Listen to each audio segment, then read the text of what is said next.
one to beam down to the nerd lair. Hello and welcome back to another episode of From the Workshop. I am your host, as always, Brandon Hart, and we are here once again in the Nimble Inc. Nerd Lair in all its glory. Or maybe you haven't, in which case let me tell you that the 2G and in a lot of cases also 3G networks around the world, and we are here in the United States, so I'll also say specifically here in the United States it's happening. These 2G and 3G networks are going the way of the dodo bird.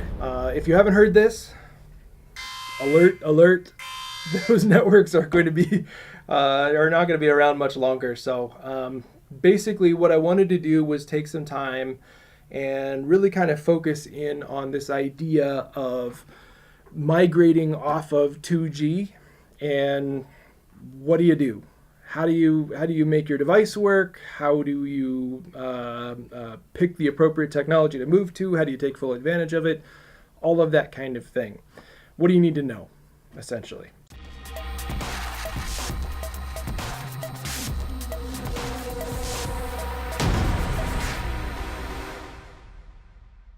So first off, you may need to take into account that depending upon how long your devices have been in the field, how long you've been working with the exact same board design potentially, or what your original design was intended to do, what kind of components you used, maybe you actually just need to look at a whole redesign of your device.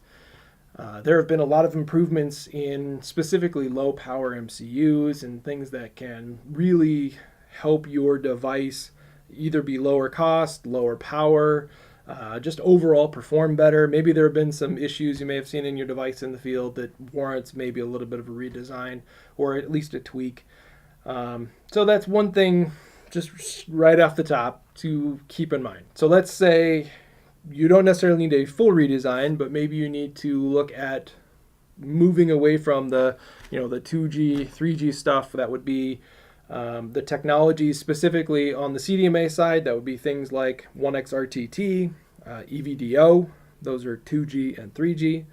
On the what's sort of known as the GSM side of things, rather than the CDMA, you've got GPRS. Edge, and even into UMTS, the 3G stuff, HSPA and HSPA plus. Those technologies are also kind of being sunset as well.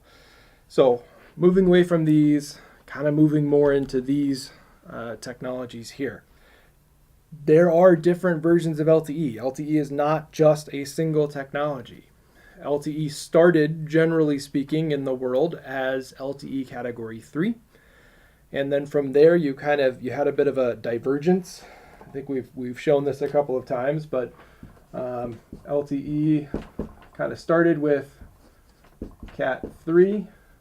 And then from there, you got faster and faster and faster, going 4, 5, 6 plus.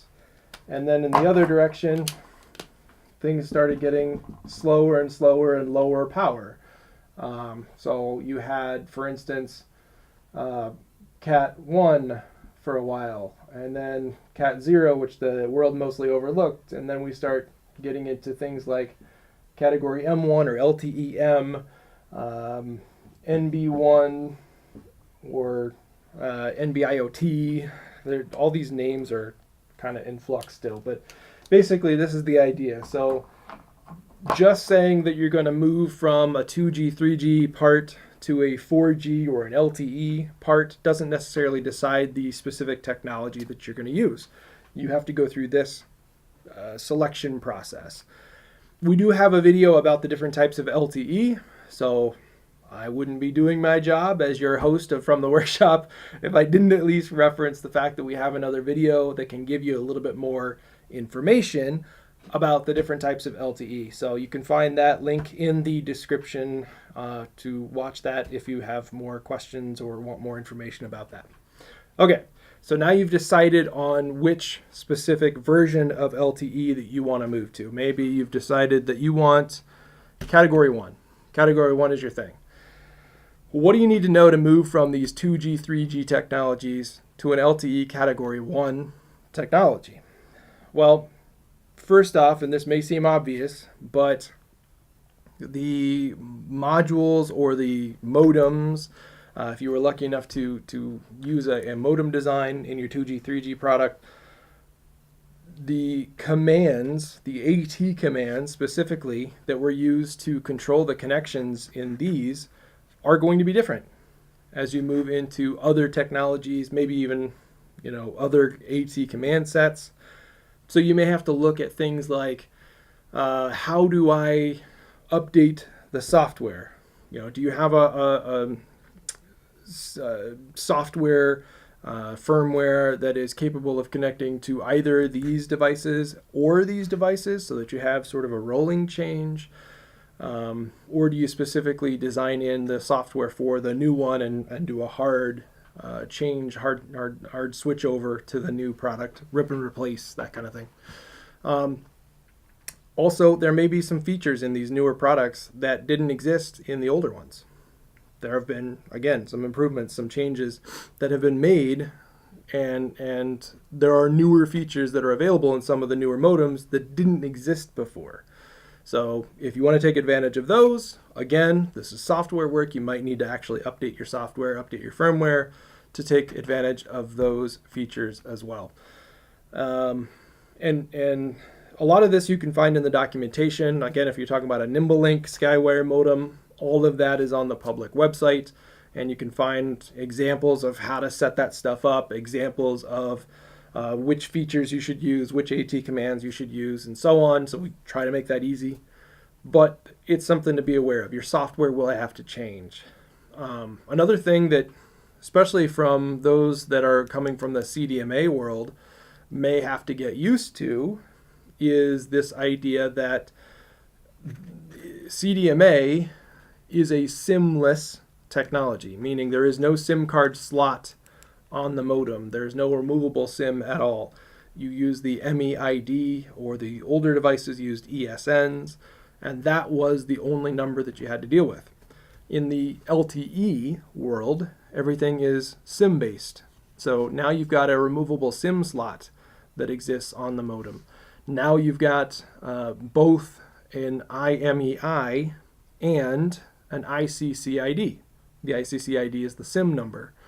So your software is going to have to change because it's going to have to recognize that there is more than one number it needs to keep track of, and it needs to now be able to address the SIM. Speaking of the SIM, again, I mentioned there is now a SIM slot in your device. Again, whether you're using these or any other LTE device, there's going to have to be some kind of a SIM. Those can be embedded SIMs, or they can be, like we have on the Skywire modems here, a removable SIM slot. This makes a difference if you're trying to migrate from one of these SIM-less technologies to one of these SIM-based technologies, because if you need access to insert or remove a SIM from your device once it's in its enclosure, maybe it's deployed to the field even, you may need to build in a SIM extender so that it's accessible from the outside of the enclosure. You may need to build in some way of accessing the SIM slot itself, something to do to allow you to accommodate that new piece of hardware that's going to have to exist alongside your cellular modem. So just something to bear in mind, just something to be aware of. Again, CDMA world, no SIMs. LTE world, and certainly in the GSM world, SIMs are a part of just having a cellular device, having a connected device. So you'll have to accommodate that in both the software and in the hardware. Okay. We have talked about this a little bit previously, but the other thing you need to bear in mind is that the antennas that you used for your 2G and 3G devices really only had to accommodate a limited frequency range. Generally speaking, you could get away with antennas that would accommodate frequencies from 800 to, maybe if you had something that utilized PCS, up to 1900 megahertz, and you were good. You didn't really need anything outside of that, and Specifically, you could have antennas that really focused in on those specific frequencies and were tuned for those specific frequencies when you deployed your devices. Problem with that is in the world of LTE, there are a lot more frequencies that are being used now. So these newer devices, when you put in the LTE devices, are going to require that you at least re-examine the antenna or antennas that you used with your 2G, 3G devices. Do they accommodate the appropriate frequencies for your LTE devices? Now we need to go down to 700 megahertz instead of just 800 or 850. Now we need to go all the way up to 2100 megahertz, or maybe even higher in some cases.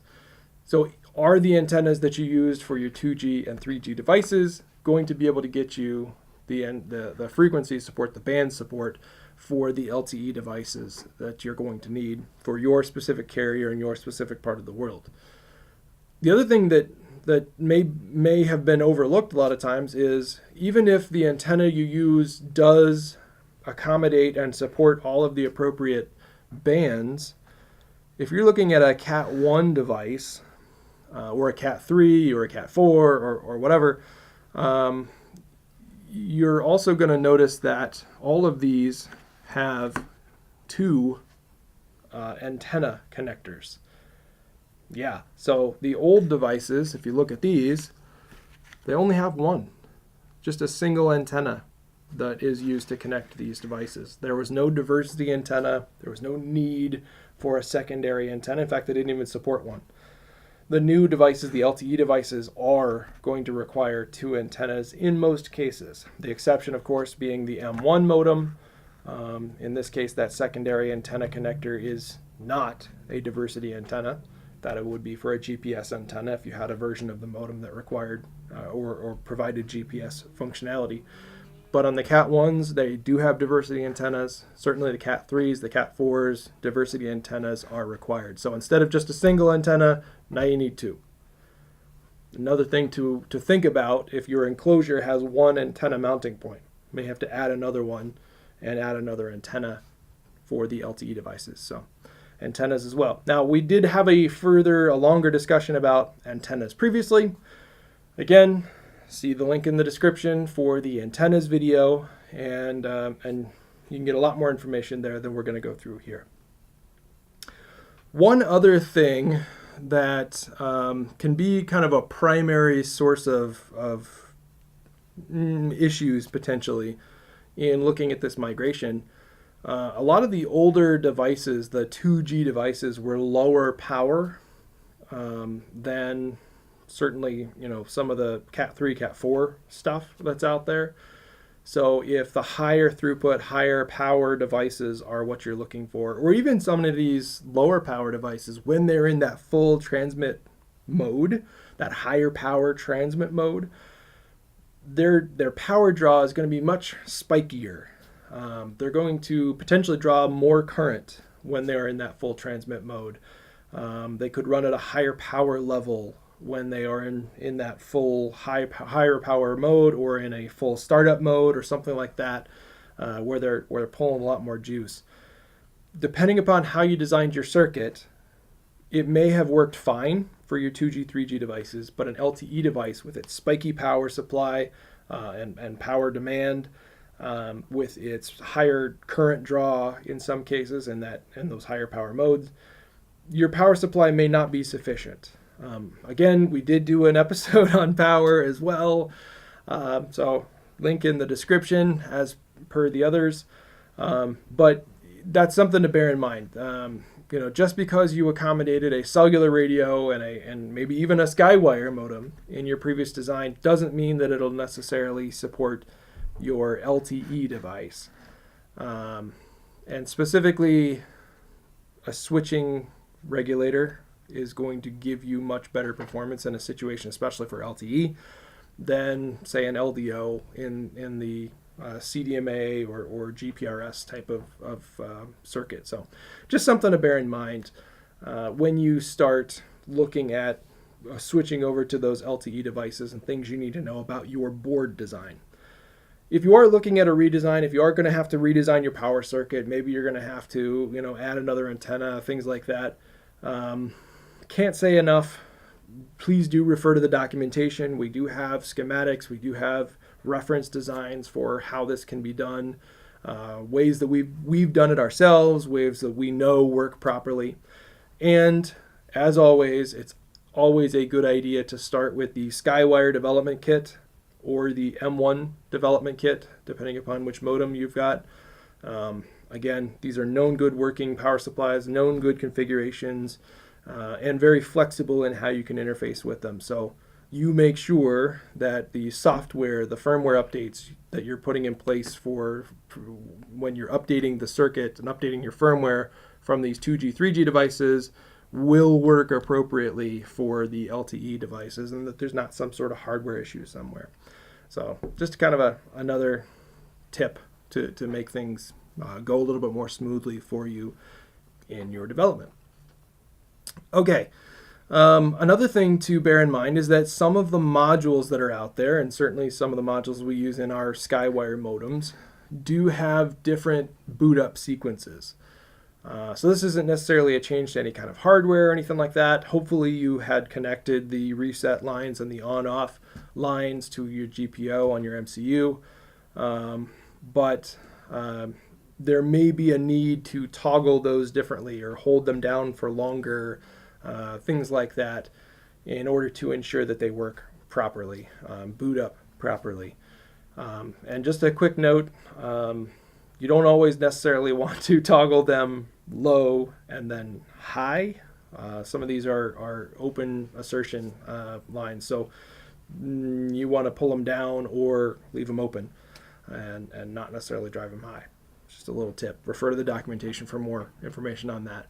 Last thing I'll mention is we have seen in some instances LTE modems have processors that are so much faster and interfaces that are so much faster than what everything used to be back in the 2G days and somewhat in the 3G days as well. And so we've actually seen some situations where the default baud rate on some of these LTE devices is faster than what the hardware is intended to work with. So the default baud rate on these older devices tend to be a lot slower, and it wasn't an issue with some of the older, slower MCUs or serial lines that were out there. But these newer devices, the defaults can sometimes be faster than what the older designed hardware was capable of keeping up with. Probably not going to be an issue in most situations, but something to check out and make sure it's not going to be a problem for you and your particular design. All right, so that was a list of things to check out, a list of things to look for. Hopefully that is helpful. I know this is going to be a hot topic moving forward, moving from 2G to 4G. And to also, a certain extent, also 3G over to 4G and LTE. Get your design more future-proof. Obviously, we'd love it if you'd use a Skywire modem, but these things apply to all LTE designs and devices that are out there as well. So hopefully you found that helpful. Hopefully it's something that is relevant to you. If it is, or if you have more questions, or if there's anything else we can help with, feel free to shoot us an email. The email address is right down here, workshop@nimblelink.com. Otherwise, throw your comments in the YouTube comments section, and we'll make sure to reply to those. We read everything that's posted there. Please do please do subscribe. We love feedback, we love input, and of course, we'd love it if you keep watching each one of the From the Workshop videos. So until the next one, I'm Brandon Hart. Thank you very much, and have fun building.